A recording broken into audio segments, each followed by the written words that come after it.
भगवान श्री कृष्ण के भक्त उनका नाम सुनते ही उनके जन्म से जुड़ी न जाने कितनी कथाएं बताने लगते हैं। कोई कृष्ण जी के जन्म के बारे में बताता है कि भगवान श्री कृष्ण का जन्म मथुरा में हुआ और फिर वो गोकुल में पीला बढ़े। कुछ लोग उनकी बाल लीलाओं की कहानियां सुनाते हैं। आप में से सभी लोग ये भी जानते हैं कि महाभारत के युद्ध में श्री कृष्ण की भूमिका सबसे ज्यादा महत्वपूर्ण थी। लेकिन क्या आपने कभी सोचा है कि भगवान श्री कृष्ण की मृत्यु युद्ध के बाद कैसे हुई? दरअसल इस बात से लोग अब तक अनजान हैं कि युद्ध के बाद श्री कृष्ण की मृत्यु कब और कैसे हुई। ये वास्तव में ऐसा सवाल है जिसका जवाब हर कोई जानना चाहता है। हमने भी इस सवाल का जवाब जानने की इच्छा रखते हुए इस बात का पता लगाने की कोशिश की। आइए आपको भी बताते हैं कृष्ण की मृत्यु से जुड़े कुछ रहस्यों के बारे में।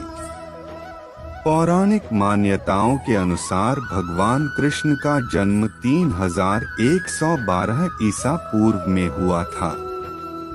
वैसे ऐसा माना जाता है कि श्री कृष्ण का जन्म मथुरा में हुआ था, लेकिन उनके बचपन की लीलाएं गोकुल, वृंदावन, नंदगाम और बरसाना में हुई। वहीं ऐसा माना जाता है कि महाभारत के युद्ध के बाद भगवान श्री कृष्ण ने 36 वर्षों तक द्वारिका नगरी में राज किया। ऐसा माना जाता है कि जब महाभारत युद्ध के बाद दुर्योधन के पूरे वंशजों का अंत हो गया, तब उनकी माता दुखी अवस्था में आ गई। उस समय जब वो कौरवों की मृत्यु पर शोक दिखाते हुए युद्ध भूमि में गईं, तब उनके साथ श्री कृष्ण और पांडव भी गए। दुखी अवस्था में गांधारी ने भगवान कृष्ण को 36 वर्षों के बाद मृत्यु का अभिशाप दे दिया।